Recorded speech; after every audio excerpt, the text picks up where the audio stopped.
여러분 지금 가계 부채 그리고 기업 부채 이러면요 이게 생각했던 것보다가 굉장히 높습니다. 가계 부채 기업 부채가 결국 현장에서 시한폭탄으로 터지지 않을까 이런 걱정들까지 많이 하고 있는 상태거든요. 이런 걱정들까지. 그도 그럴 것이 가계 부채만 하더라도 여러분 얼마예요 지금. 거의 1600조를 훨씬 넘겼잖아요. 1600조를. 조만간 1700조에 다다를 가능성이 큽니다. 1700조에 다다를 가능성이. 여기에다가 기업 부채는 또 말도 못해요. 기업 부채도. 그런데 이 부채들이 있잖아요. 지금 가장 핵심인 게 대출을 만기 연장을 해줬다는 사실이에요. 그 규모도 사실 굉장히 큽니다. 가계대출의 핵심이라고 이야기할 수 있는 자영업자 대출, 여기 대출 만기 연장, 중소기업 대출 만기 연장, 가계대출 만기 연장 이런 게 계속 따라왔거든요. 일명하여 코로나 대출 만기 연장이라는 겁니다. 코로나 대출 만기 연장. 그 금액이 굉장히 큽니다. 그 금액이. 건수로 보면요. 건수로 보면 시중은행 같은 경우는 16만 건이나 됩니다. 16만 건. 그래서 금액으로 46조 7천억 정도가 되고요. 정책금융기관 여기는 뭐 기업은행이 대부분이겠죠. 여기도 3만 7천 건이에요. 그래서 21조 2천억 원이나 되고요. 그 다음에 제2금융권은 2만 4천 건에 9천억 규모입니다. 9천억 규모. 전체를 보면 22만 1천 건이에요. 전체 대출을 만기 연장한 규모는 68조 8천억 원이고요. 그런데 이게 일부에 그친다는 겁니다. 내용 보시는 것처럼 7월 24일 현재예요. 7월 24일 현재. 이게 여러분 9월에 만기가 끝나는 것도 많았거든요. 이것도 연기를 해줬습니다. 연기를. 얼마나 해줬느냐? 딱 6개월 해줬어요. 그게 내년 3월입니다. 내년 3월. 그러면 이들이 내년 3월에 갚을 수 있느냐 없느냐? 이게 검증이 되면 내년 3월에 갚을 수 있다 그러면 내년 봄에 위기가 안 오겠죠. 그런데 내년 3월, 4월, 5월 이렇게 봄에 계속 도래하는 게 있을 거란 말입니다. 대출 만기 연장에 대해서 계속 돌아올 거예요. 이거를 계속 갚아 나간다면 무리가 없겠지만 못 갚는다면 위기가 올 가능성도 굉장히 크다는 거예요. 그때 가서 정부가 또 대출 만기 연장을 해준다? 그러면요 이 시한폭탄만 자꾸 뒤로 돌리게 할 뿐이에요. 자 여러분 제가 당장 내년 3월에 이게 될 것인가 안 될 것인가 그거부터 먼저 검증을 해보겠습니다. 자, 이 도표를 한번 보세요. 국내은행 원화대출 연체율 추이입니다. 연체율 추이. 지금 보시면 1월 굉장히 높았죠. 0.41까지 갔어요. 2월은 0.43까지 갔다가 이게 쭉 떨어지기 시작합니다. 왜 떨어질까요? 이게 연체율이 떨어지는 이유가 바로 2월, 3월 이때부터 대출 만기 연장이 나와서 3월부터 대출 만기 연장을 서서히 해주기 시작했습니다. 그래서 5월에 가면 0.33이라고 아주 뭐 최저치 역대 최저치라고 이야기할 만큼 떨어졌습니다. 야 원화대출 국내은행이 많이 했는데 연체율이 굉장히 낮네. 야 이거 좋은데 우리 금융권이 안정이 됐네. 이렇게 이해할 수가 있거든요. 아니었거든요. 대출 만기 연장을 했고 이자 상환도 유예했습니다. 그런데 문제는 7월, 8월에 계속 올라간다는 사실이에요. 그것도 가파르게. 7월에는 6월 대비 0.03% 올랐고요. 또 8월에는 7월 대비 0.02%가 올랐습니다. 연체가 늘어난다는 뜻이에요.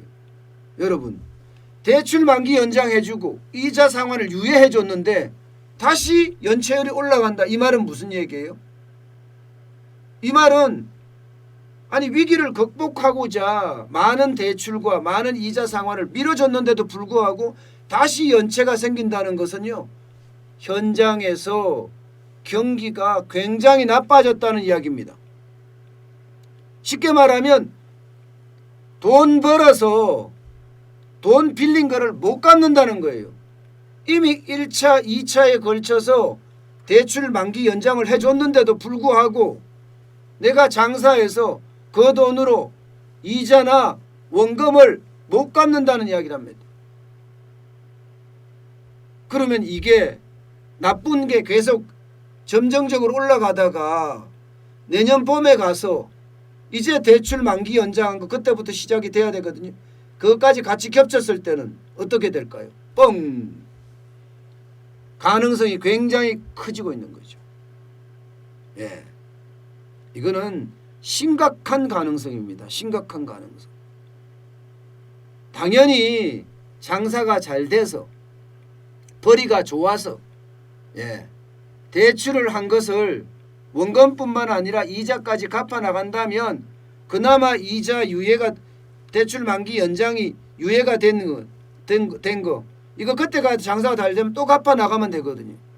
그런데 바닥 경기가 무너지고 장사가 안 되고 회사에서 잘리는 사람들이 많아지고 이러니까 벌이가 시원치 않은 거예요. 벌이가. 그래서 저는 내년 봄이 무섭다는 이야기를 하는 겁니다. 지금 은행들도 실제 은행들도 여기에 대해서 감지를 하고 있습니다. 감지를 하고 있어요. 왜냐고요? 바로 이 부분을 보면 은행들은 벌써 위기에 대응하고 있구나 이렇게 볼 수가 있습니다. 대손 충당금을 쌓는 걸 보세요. 대손 충당금을. 2020년 1분기가 110.6%를 쌓았다면 2분기에는 121.2%를 지금 쌓고 있습니다. 대손 충당금이 뭐예요? 쉽게 말하면 대출 떼인 돈을 보전하기 위해서 적립하는 돈 아니에요? 보전하기 위해서 적립한 돈을 이렇게 더 많이 쌓는 거예요. 계속. 지금 3분기에는 훨씬 더 많이 쌓을 거라고 예상이 듭니다. 그러면 은행들은요, 이미 감지를 하고 있다 이렇게 해석이 가능합니다. 이미 감지를 하고 있다. 게다가 말입니다. 지금 은행들 실적도 좋지 않습니다. 상반기 기준으로 봤을 때 단기 순이익이 6조 9천억 원입니다. 6조 9천억 원. 지난해 8조 4천억 원이었거든요. 거기에 비하면 17.5%까지 떨어졌어요. 17.5%까지. 게다가 말입니다. 이게 이자 상환까지 유예를 해놓은 탓에 실제 바닥의 현금 흐름을 지금 은행들이 파악을 못하고 있습니다. 이자 상환을 유예를 안 해줬으면 이자를 내라 이러면 이자를 못 내는 사람이 생기잖아요. 그러면 바닥 경제의 현금 흐름이 어떻게 돌아간다 이것을 알 수가 있습니다. 그런데 이자 상환까지 유예를 했기 때문에 실질적으로 대출자들의 현금 흐름을 은행에서 파악하지 못하고 있어요. 때문에 그 부실에 대한 위험은 오히려 더 크다는 겁니다. 오히려.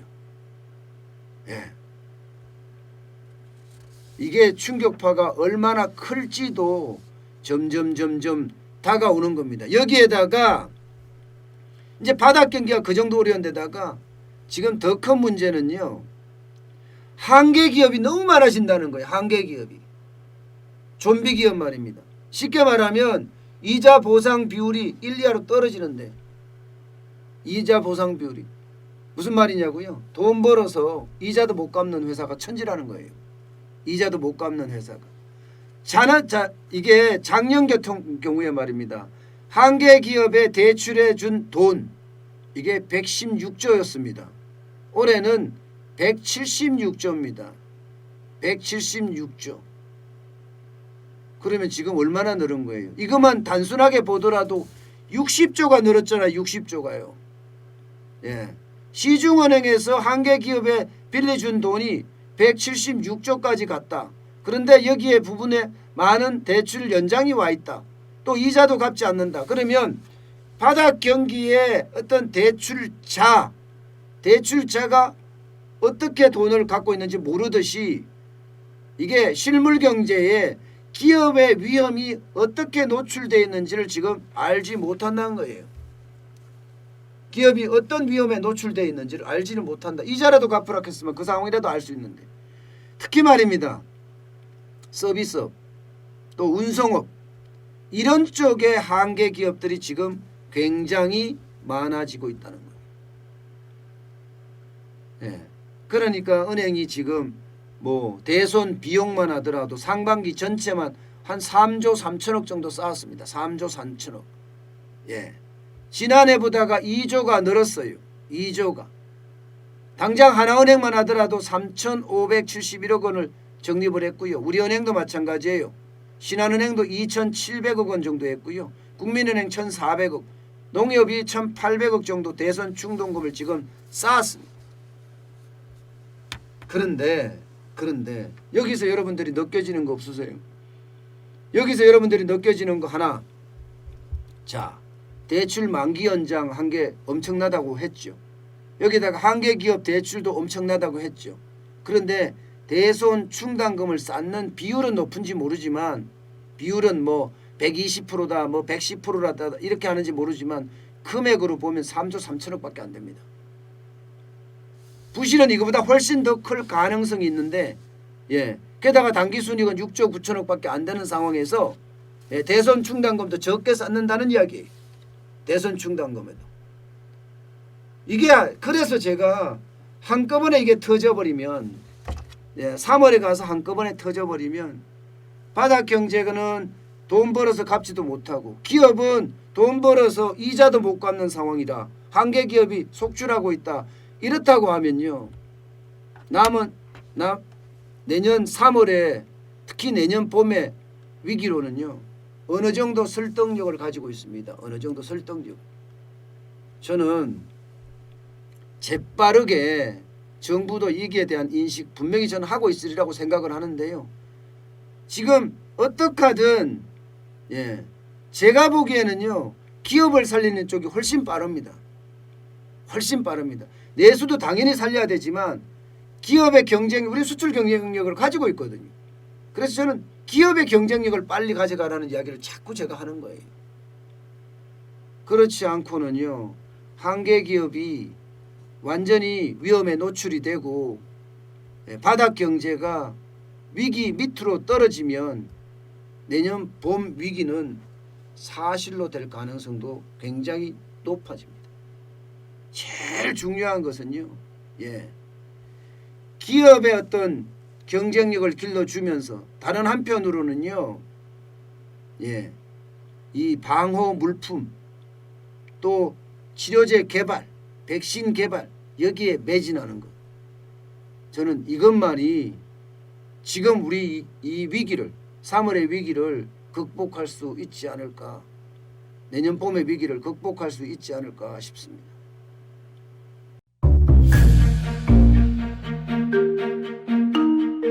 세종대왕과 샤넬 넘버5 벤츠 자동차의 최고급 기종인 마이바흐의 공통점을 아시나요? 바로 침향입니다. 침향이란 동남아시아에서 자생하는 침향나무가 상처를 입었을 때 스스로를 보호하기 위해서 분비시키는 침향나무의 진액입니다. 진침향은 태국산 침향과 러시아산 녹용, 그리고 국산 홍삼, 백봉령, 산수유, 당귀, 숙지향, 꿀, 이루어진 치명환으로 만성 피로나 또 스트레스, 기력이 저하된 직장인분들, 또 수험생들, 연세 드신 어르신분들이 드시면 좋은 환입니다. 진치명 여러분들께 자신있게 권해드립니다.